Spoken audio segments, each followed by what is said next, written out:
Detail చూద్దాం. నవ్యాంధ్ర రాజధాని అమరావతిలో మరో శంకుస్థాపనకు రాష్ట్ర ప్రభుత్వం సిద్ధమైంది. ప్రభుత్వ భవనాల సముదాయానికి శంకుస్థాపన చేయనుంది. కేంద్ర ఆర్థిక మంత్రి అరుణ్ జైట్లీతో దీనికి శంకుస్థాపన చేయనున్నారు. వాస్తవానికి ఈ కాంప్లెక్స్ రూపురేఖలపై ప్రభుత్వానికే స్పష్టత లేదు. ఆ భవనం డిజైనే ఖరారు కాలేదు. అలాంటి ఈ కాంప్లెక్స్కు తుళ్లూరు మండలం రాయపూడి సమీపంలో జైట్లీతో శంకుస్థాపన చేయించాలని సీఎం చంద్రబాబు నిర్ణయించారు. అరుణ్ జైట్లీ హైదరాబాద్ నుంచి ప్రత్యేక విమానంలో విజయవాడకు ఉదయం రానున్నారు. మధ్యాహ్నం 3:30 ప్రాంతంలో శంకుస్థాపన చేస్తారు. ఈ కార్యక్రమంలో కేంద్ర మంత్రులు వెంకయ్య నాయుడు, అశోక్ గజపతిరాజు, సుజనా చౌదరి తదితరులు పాల్గొంటారు. ఏపీ పరిపాలన భవనాలతో పాటు కొత్తగా నిర్మించే 7 గ్రిడ్ రోడ్లు, స్టామ్ వాటర్ డ్రైనేజీ పనులకు కూడా శంకుస్థాపన చేస్తారు. అనంతరం ముఖ్యమంత్రి చంద్రబాబు నాయుడు ఇచ్చే విందుకు జైట్లీ హాజరవుతారు. సాయంత్రం 6 గంటలకు విజయవాడ నుంచి ప్రత్యేక విమానంలో ఢిల్లీ బయలుదేరి వెళ్తారు.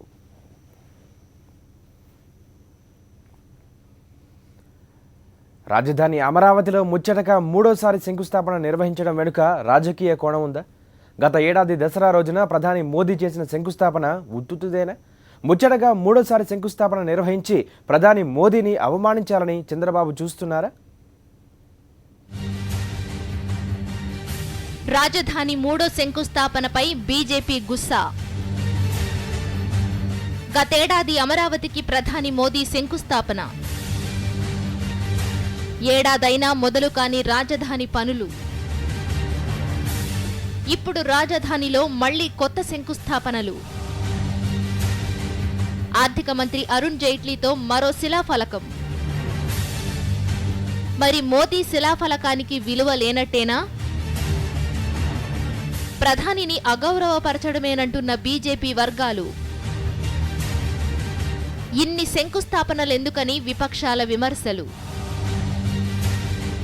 చంద్రబాబు ప్రభుత్వం తలపెట్టిన రాజధాని మూడో శంకుస్థాపనపై రాజకీయ వర్గాల్లో ఆసక్తికరమైన చర్చ జరుగుతోంది.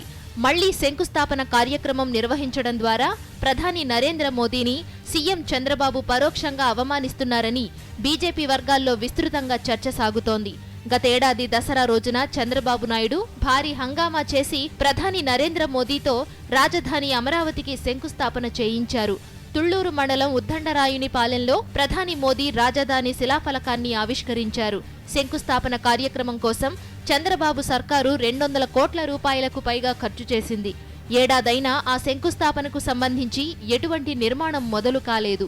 గతేడాది విజయదశమి రోజున చేసిన శంకుస్థాపన అచ్చంగా రాజధాని నగరానికి సంబంధించినది. 29 గ్రామాల పరిధితో కూడి రాజధాని నగరంలో నిర్మించే 9 రకాల సిటీలకు సంబంధించినది ఆ శంకుస్థాపన. ఇప్పుడు అక్కడే ప్రభుత్వ భవనాలు నిర్మించనున్నారు. అలాంటప్పుడు మళ్లీ ఇప్పుడు ఎందుకు కొత్తగా శంకుస్థాపన చేస్తున్నారన్న ప్రశ్న ఉత్పన్నమవుతోంది.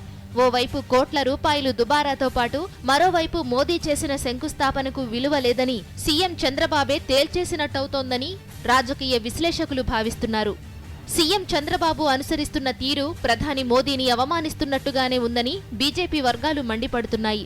ప్రధాని శంకుస్థాపన చేశాక ఆర్థిక మంత్రి అరుణ్ జైట్లీతో శంకుస్థాపన చేయించడమేంటని విమర్శిస్తున్నారు. ఇప్పుడు అరుణ్ జైట్లీ ఆవిష్కరించే శిలాఫలకం దగ్గర పనులు చేపట్టి మోదీ ఆవిష్కరించిన శిలాఫలకాన్ని గాలి కొదిలేస్తున్నారంటే ఆయనకు ప్రాబల్యం తగ్గించినట్టే అవుతుందని బీజేపీ నేతలు భావిస్తున్నారు. మొత్తానికి కోట్ల రూపాయలను ఖర్చు పెట్టి అరుణ్ జైట్లీతో చేయించబోతున్న మూడో శంకుస్థాపన బీజేపీ, టీడీపీ మధ్య తాజా వివాదానికి కారణమైంది.